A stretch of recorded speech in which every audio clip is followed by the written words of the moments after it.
Information shared on the following program is for general information purposes only. It does not constitute legal, tax, investment, or other advice, nor is it intended to recommend any particular investments, products, or financial instruments. Always seek advice from your financial advisor, attorney, or accountant with regard to investment, legal, or tax questions.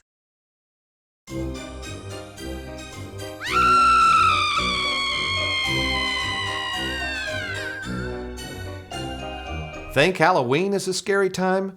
Just wait till you see what awaits you around the corner when someone dies. Welcome to the only show in the country dedicated to helping savers worry less about money, the Worry-Free Retirement, with your host, nationally recognized retirement specialist and four-time author, Tony Walker.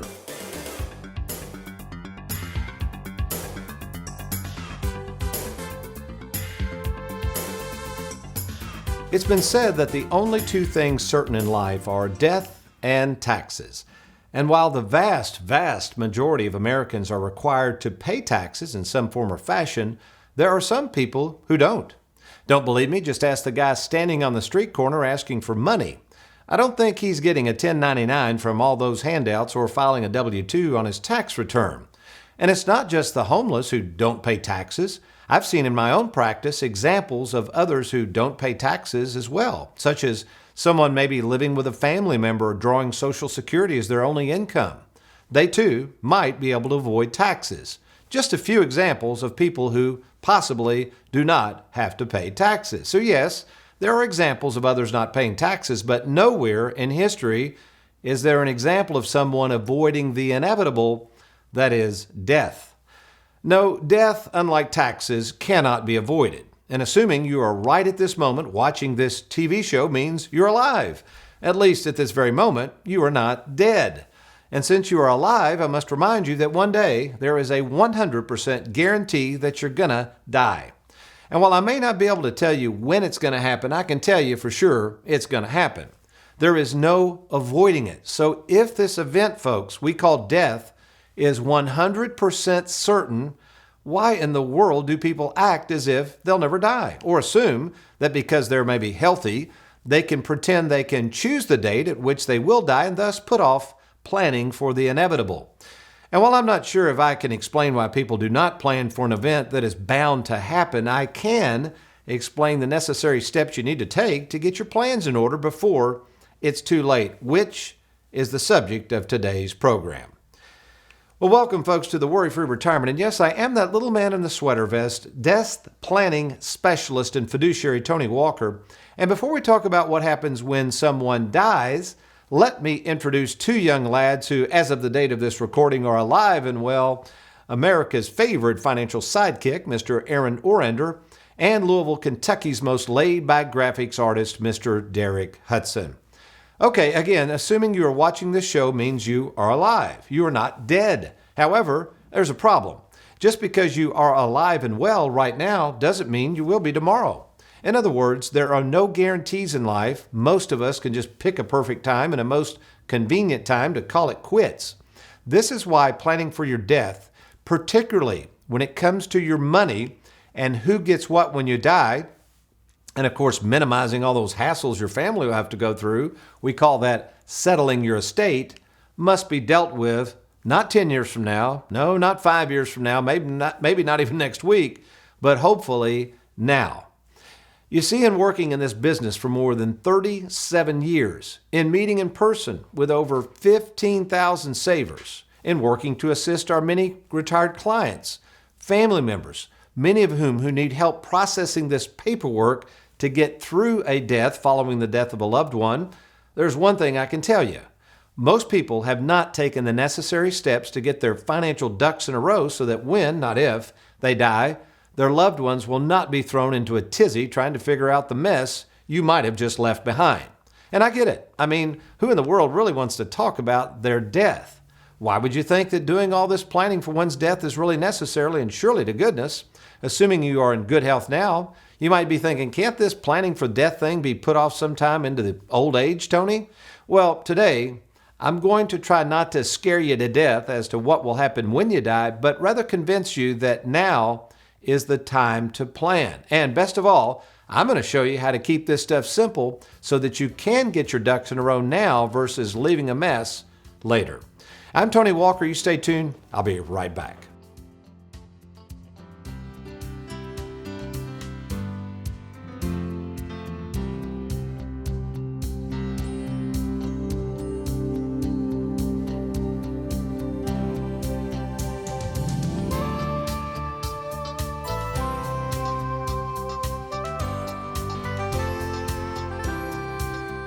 Have you recently retired, been laid off, or offered a pension buyout? Has the company you work for moved, been acquired, or closed its doors forever? And finally, do you have a 401k with a previous employer you'd like to move to safer territory? Then take advantage of this opportunity to move your 401k or lump sum pension to Tony Walker Financial. Let's meet in person to discuss your retirement options. Log on now to TonyWalkerFinancial.com to schedule your free, no obligation appointment. Let us help you today.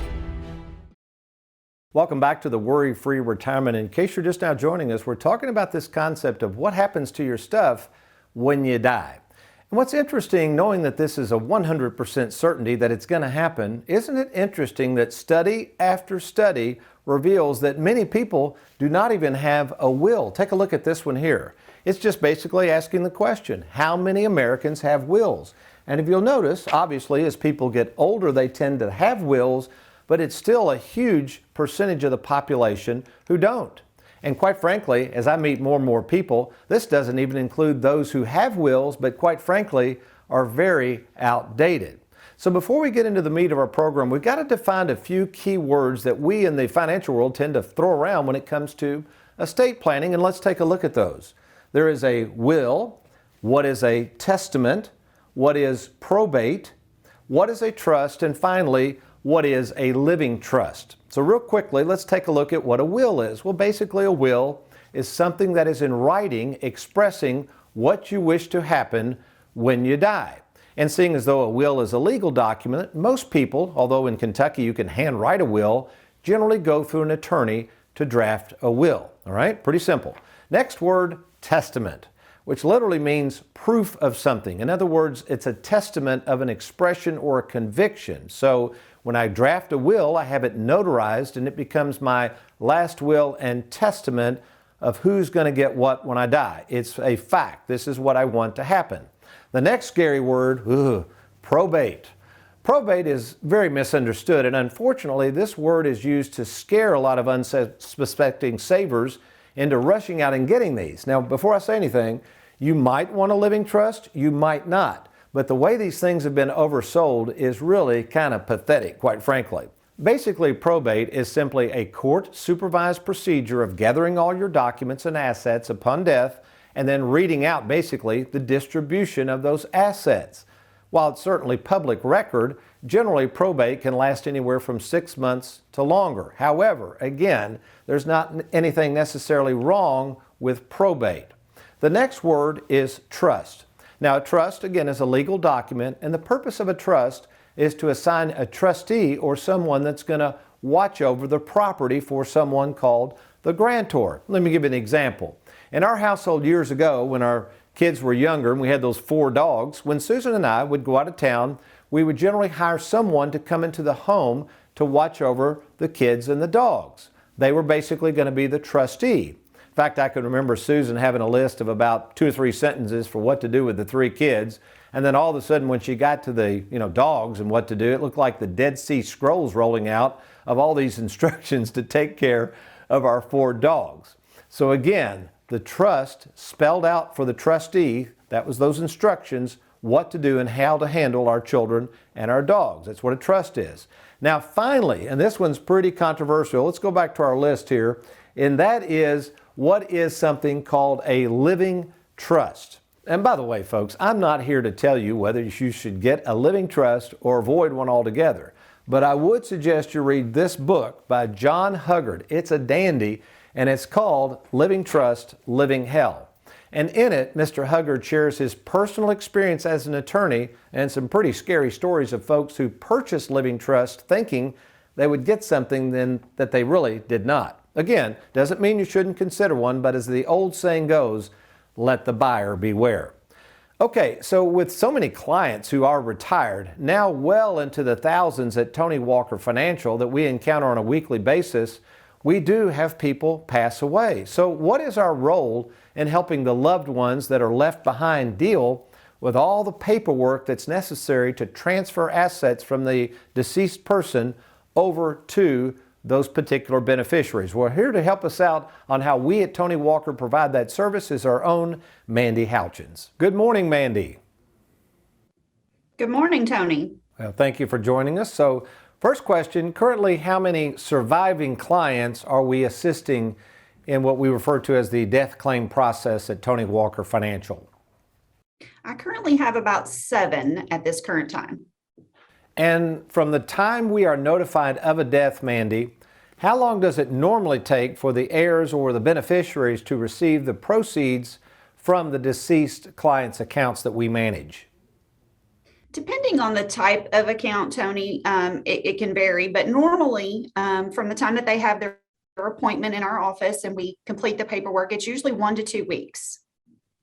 And you've been doing this quite some time, so I know you're learning a lot of things that go on within this process, but are there any problems or trends you see with clients who come to us for assistance during these difficult times? I think the most problemsome area that I see is when clients have accounts with different firms or different institutions. It seems to be more overwhelming for their families to know how to process all of that paperwork, which is, I think, the big reason why, Tony, you always suggest having everything under one roof. Well, that's a good place to end it, and great advice, Mandy. And of course, we appreciate all you do for our clients and the hard work and services we offer there. So thank you so much for being a part of the team. Thank you, Tony. You're welcome. Okay, very good information from Mandy there. Oh, by the way, folks, you might be sitting there saying, Tony, all right, I'm getting motivated here, but I don't even know where to start. How can I start organizing my thoughts and my mind and my affairs and get things in order in an easy to understand some sort of booklet? Or do you have any type of resource that can help us? We certainly do, and it's called the Last Day Planner. And folks, this is absolutely free. And by the way, if you ever download anything from our site at TonyWalkerFinancial.com, we will not hound you or call you. You will go on an email blast list, so you are registering for emails, but you can always unsubscribe to those. But I highly encourage you to go to the download section. You'll fill in this information, click Get Downloads. It's really simple, and get this Last Day Planner and get started on planning your future. Okay, so one of the things people ask me all the time is, Tony, you mentioned something about that darn probate. I keep hearing about that and living trust, and I want to make sure to make this as seamless as possible. Can you, Tony, describe to me the basic rules of property, how they're going to pass, and how I can leave more tax-free cold hard cash to my family with the least amount of probate? I'm going to do that coming back. Good stuff coming out. I'm going to get the whiteboard out. I'll be right back.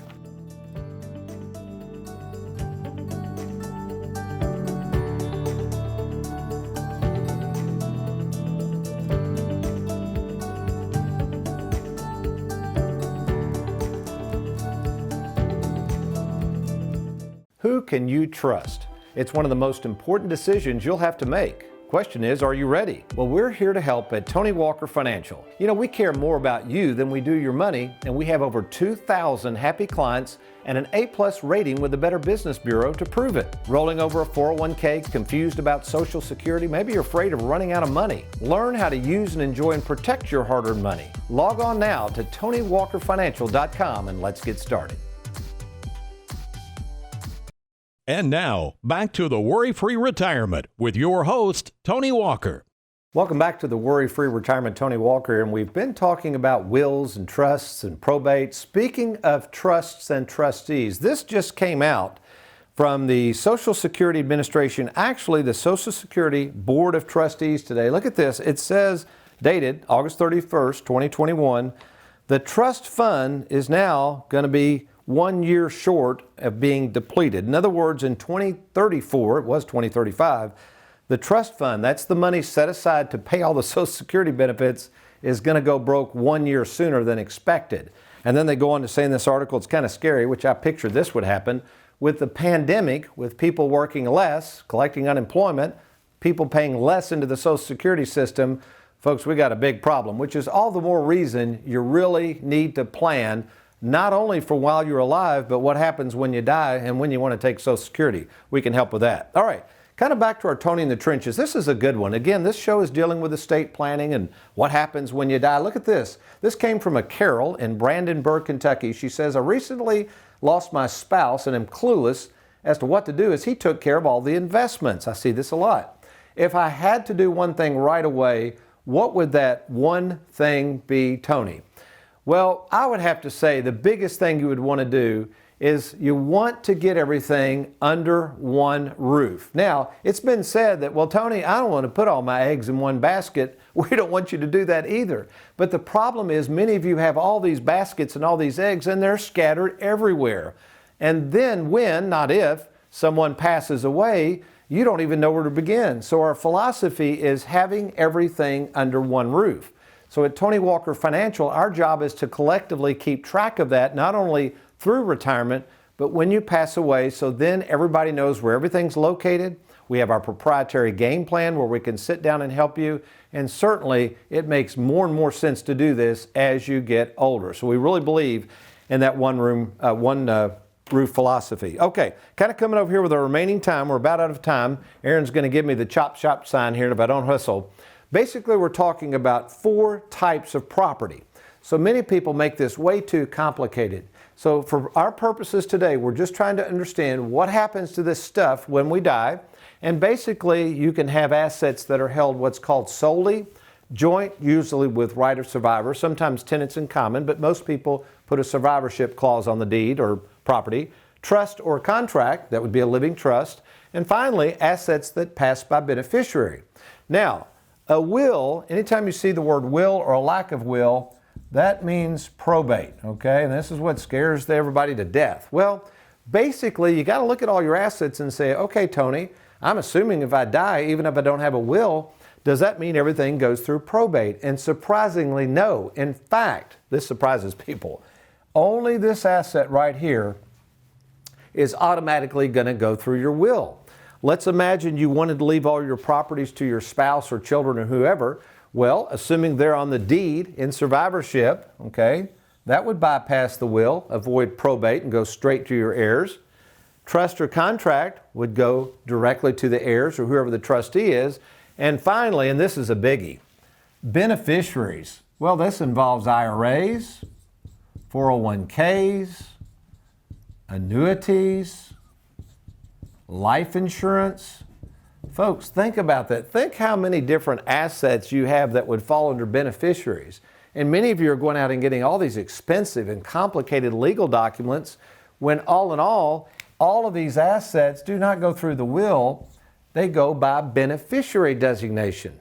So you might be sitting there saying, Tony, well, okay, so those are the types of properties. What do you all do? Well, first and foremost, we get everything organized with our proprietary software. Why do we do that? Because we want to make sure we know how the assets are titled so that you understand how these assets are going to pass, not if, but when you die.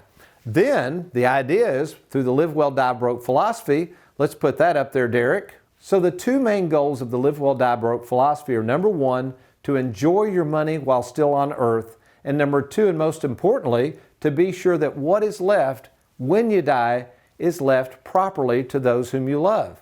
And what we want to do here, we want to look at this property, and what we're trying to accomplish in our planning process is leave assets. There's 2 assets you're going to leave. They're either going to be taxable to your heirs at death, or they're going to be tax-free.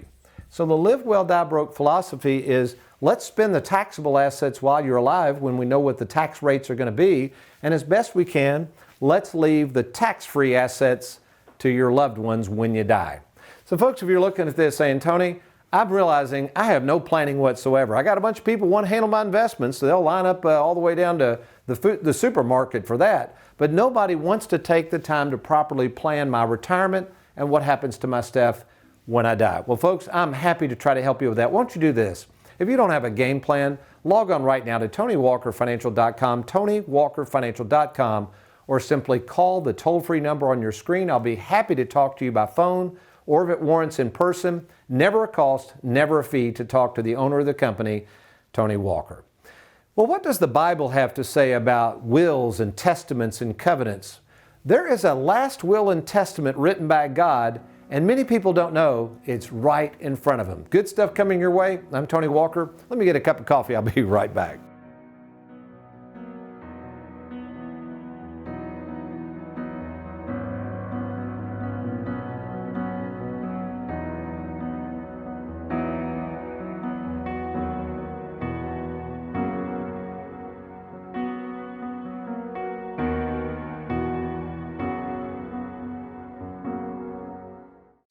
So normally, Tony would be hosting a client appreciation event this year.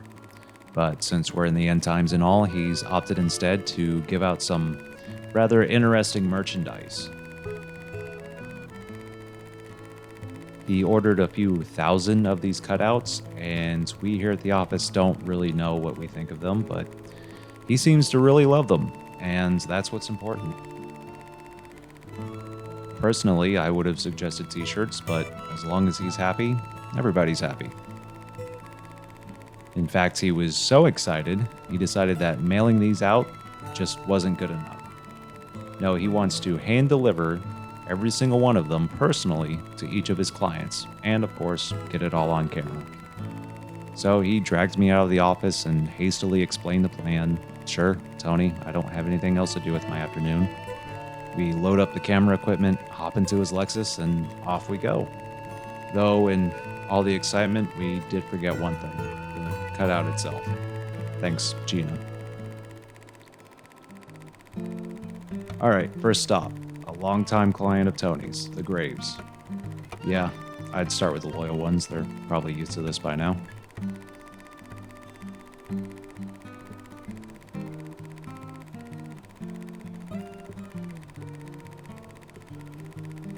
Tony grabs the cutout, eager to hand it off, and I'm trying my best to keep up with him. All right, hold on, Tony, I gotta get the camera ready, and we gotta set up the shot and get the good angle, and no, okay, I guess we're just doing this. All right.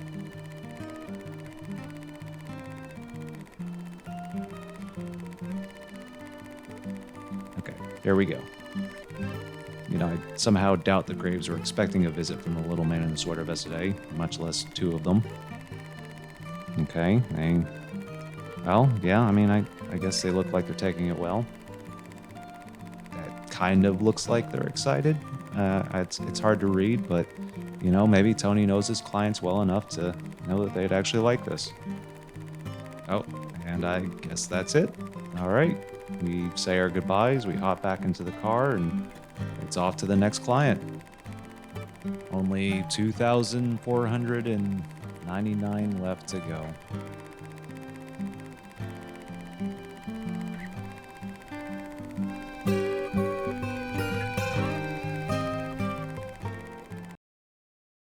One of my favorite all-time movies is Gran Torino. As a planner who has dealt with many an estate plan over the years, my favorite scene comes at the very end of the movie, which, if you haven't seen this movie, you might want to turn down the volume for the next 30 seconds or so. I don't want to spoil it for you. Okay, ready? Here we go. So the scene involves the reading of the will following the death of a one Walt Kowalski, played by Clint Eastwood. After a long battle with cancer and his ultimate death, Walt's family anxiously awaits the reading of the will and the ultimate fate of who is going to get Walt's most prized possession, a 1972 Gran Torino. But only to discover that his family won't be getting his prized possession at all. No, old Walt surprised the whole greedy bunch by leaving it to his newfound Vietnamese friend, a non-family member by the name of Tao. And because Walt had written this free gift of his Gran Torino into his last will and testament, nobody could contest it, and therefore, much to Tao's surprise, he drives off with not only Walt's Gran Torino, but Walt's favorite dog to boot. Talking about an act of grace. So what does a last will and testament, leaving a prized possession to a non-family member, have to do with us and God? Well, in Charles Spurgeon devotional, Morning and Evening, he references a verse from Psalm 111, verse 9, which simply says, "He ordained his covenant forever." So what is this covenant of God, and who was it meant for? Well, the covenant is a promise of a way home for our souls, a covenant that brings peace to mankind by knowing what our future inheritance will be when we die. And since we have concluded on today's show that there is a 100% certainty that we will all die, and that with that comes the fear of death, and also comes a lot of worry and anxiety, this covenant of God, of God's grace as to what will happen to our souls upon death, is similar to the act of grace Walt Kowitsky showed a non-family member in Tao. This covenant of God's grace is a gift of something special, very special, that none of us really deserve. It's called eternal life.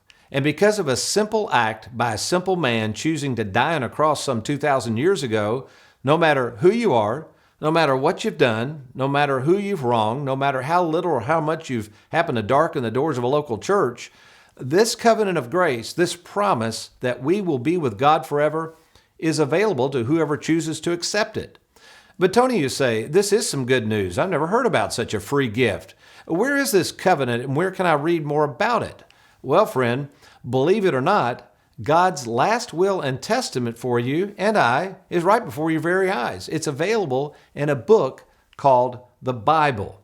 God's last will and testament, as found within the pages of this book, is a testament to not only what we as believers will one day receive, but the peace of knowing what we already have. This wonderful covenant of the grace of God contained in the Bible is evidence of God's promise of eternal life to all of mankind who might believe. So with such a testament of hope for mankind, I got to ask you, why would anyone put off reading more about it? Why would anyone not want to know about God who loves us and has a plan for us to live in this world now, and better yet, have an eternal life for our souls when we're dead and gone? Well, all I can tell you is this. When I began to read this book, the Bible, something wonderful happened. Kind of like what Spurgeon said would happen, and it was this. Our eyes will begin to sparkle at the treasure trove of wonderful words found in it. Words meant for comfort, peace, and pleasure, freely provided for undeserving sinners just like you and me. Amen? Well, how about you? You may be saying, Tony, I can't wait to read God's last will and testament as found in that Bible you keep talking about, but I need to know what's in store for my family when I die. You have motivated me, Tony, to get digging and put a simple plan in place so that when I die, I possibly won't leave a mess to my family. So how do I get started? Well, my friend, that's really easy. All you need to do to get started with some planning opportunities available to you is do this. You got two options. First, you can go to TonyWalkerFinancial.com, and when you get there, just click on that Let's Get Started button. Now, when you click that, your information is confidentially sent to our Bowling Green offices. We will not share that information with outsiders of Tony Walker Financial.